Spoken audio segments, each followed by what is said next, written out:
As we advance through life, we always end up encountering certain individuals for whom everything seems easy and quick, and others for whom everything seems painful and difficult. But in my personal journey, I have come to believe that successful individuals were not necessarily born with more talent, they simply developed a better ability to reframe negative events and situations happening to them and around them. For example, Tony Robbins often tells the story of that lady who survived the death camps in the Second World War, and she describes how she was always trying to focus on at least a few positive things she could notice around her while she was into those camps. She said, "Every day in the camp I made the decision to smile.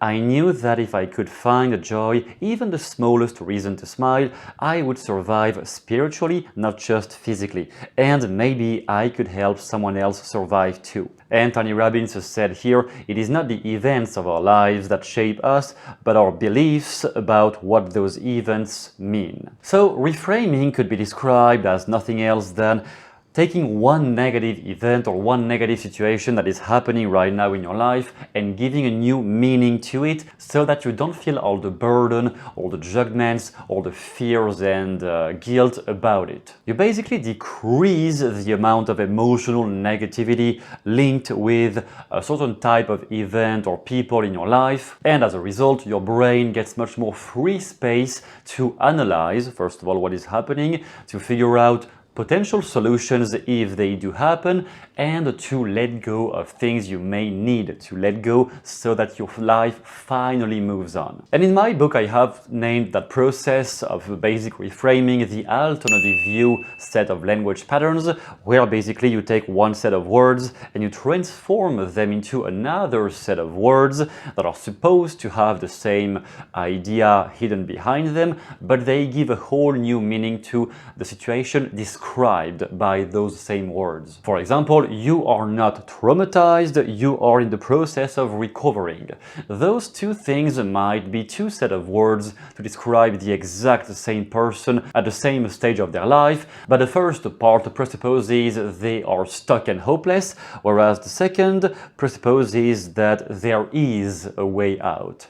Maybe it is difficult to find, maybe it is struggling, at least there is a way to find. So we have to be careful about how do we use our language every day to describe what is happening to us and what might or might not happen in the future from there. But the biggest problem about the reframing is that any phrase like this one about trauma, any phrase invented by somebody else may not, or even most of the time will not, have the same impact on your mind and on yourself than something that you have reframed that came out of your own brain. Anything that comes from your own brain will be 100 times more effective to decrease the emotional pressure linked with your life issues, compared to something that is just somebody else is trying to plant in your head, like you have to believe this, like in school, but it is not coming from you, so it is much harder to actually believe in it for real. So I will guide you here through the process you can use on yourself or on anybody you want to help with their life issues. So let's take at the beginning, what is one thing you are struggling with right now and that you don't really think you can get out of, or you don't really see a way out anytime soon. Maybe you know someday eventually that may change, but in the upcoming future, you don't really have much hope about this problem, or something that really burdened you in the past, and same thing, it is just coming back in your head and you don't really know how that can change. So you have this problem, and on the magical linguistics chart that is in my book, you can put that on the result. What is the negative result I am painting right now in my head? I believe that I'm gonna keep procrastinating for the next 10 years because I am just like this. I am a procrastinator, so there is nothing I can do about it. Okay, that is the result. I am a procrastinator, negative result, for example. Fine. The first thing to deal with a belief effectively, I think, is to bring back into consciousness what has been the cause linked to that belief. What has been the origin that gave birth to that belief, that made that belief alive. So what caused this negative situation at the beginning, and that we don't care the response you find here is true or not. It is just what your mind right now finds as an answer. Again, it is not about truth or not true, it is simply about what comes from inside your mind. We want to find a reframing that comes from inside, not something you have to force yourself to believe. Once it comes from the inside, your unconscious mind is going to assemble all the pieces naturally so that you create that new belief and maintain it without having to remind yourself every day. So for example, I am a procrastinator because I don't know what to do with my life. That could be a legit cause. I don't know what to do with my life, therefore nothing seems stimulating enough for me to actually get moving. That might be a legit cause here. So we have the cause and we have the effect. Now we have the complete belief structure, or like one of the structures that your mind at this moment has used to describe the problem. We always have 1,000 different ways of explaining what's happening in our minds. Again, we just have one version here that is relevant at this present moment because those are the things that popped out of your mind. We don't need more explanation than this. It is not about finding the truth. It is about finding what is your current version of reality and how we are going to be able to reframe it through language patterns, which is the goal right now with the alternative view. Here, to simplify the whole process, just ask yourself, what is a less dramatic way of explaining what that cause or origin is about? If you had more kind words, or at least less negative words to judge yourself or to blame the situation or to blame the people who hurt you, whatever, just can you identify at least a few terms that could make you describe what is happening in that situation in a less dramatic and judgmental way. For example, with, oh, I don't know what to do with my life, therefore I procrastinate all the time. Okay, I don't know what to do with my life. That is a pretty strong generalization. I guess you know at least that today you are going to have food in your stomach. You know you are going to eat.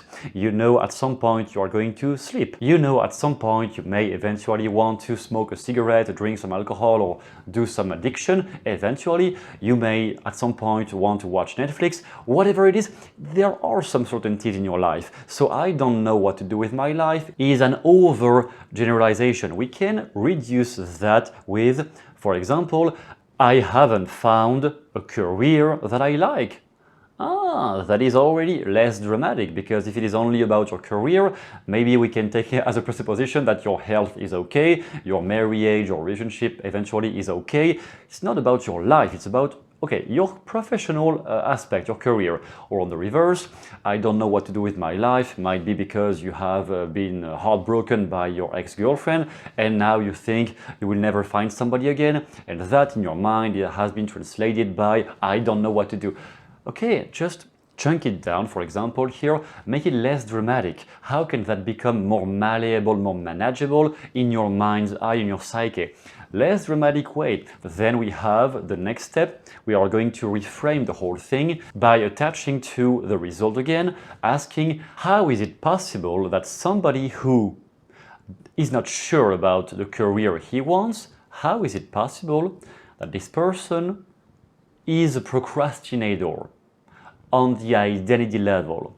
And when you use a different terminology and attach it again to the negative result mentioned by the person initially, that is already going to flip the script slightly, because we are using now another set of words to justify the same negative result. And that usually starts causing some deeper reframing in the mind. Like, interesting. Didn't really think about this. And if it was done just at a surface level, the person might already have another answer coming up right away. But whatever they answer, whatever they reply to the how can this mean that, how can this lead to that, how can this new reframe the cause lead to the same negative outcome, which makes less sense now because it is not the same set of words, it is less dramatic words used to describe the cause. So how can this mean that? Whatever the person replies, you challenge each of their specific terms. So if they reply, for example, because I need to make money to live, so not having the career I want or not finding the career I want makes me a procrastinator because I need money to live, Okay, need money to live. How much specifically? We could start there. How much specifically? If it is only about money, okay, how much are we talking about? Because money is very abstract. How much? 1,000, 10,000, 100,000, 10 million? How much do you need? And from there, we can already clarify. You may clarify the terms, you may clarify the people. If they say, because people don't take me seriously as long as I am not successful, okay, people don't take me seriously. Who? Who, for example, does not take you seriously? Your parents, your girlfriend, your siblings? Who? And why does their opinion matter so much? Or you might challenge any other terminology they have. Because I should, by my age, figure out what I want to do. You should by your age. What age? You're like 28, 35, 42, whatever. Who's made the rule that this age should mean anything? According to whom? Anything they say, you can challenge with, well, it's just what's happening in your own mind in the end. There is no absolute truth in reality, it is just what your conscious mind has projected. And from that process, we can reframe more easily. Once their limiting belief has less and less branches to catch, to remain alive, then new beliefs pop out of nowhere, new beliefs that are more empowering because you have shaken so much the structure of their limiting belief through this process that at some point all that remains is the new option. Oh, actually, I do have another option. Maybe I am not doomed to stay a failure or a procrastinator by the age of 28 or whatever. Maybe I actually do have a solution. And that is where to fortify the new belief. And people usually in NLP start by this. I would say this is the end of the process, not the beginning. Once they have at least some more positive idea about, oh, it's not that I procrastinate, it is just that I am scared. And I don't know how to handle my fear. Now much easier to handle. So I don't know how to handle my fear. What if you could become a new version of yourself who can handle fear? You basically use 3 words all the time to make a new belief. You use if, new, and become. Maybe not all of them, but whatever phrase you make with one of those words can help shaping a new belief from scratch. Only once their limitation has been confused though. If you try to attack somebody with a new belief head on, they will just resist. But if you have confused their belief with that whole process, then you can plant a new one from scratch by fishing in their mind for the right information using those words if, become, and new.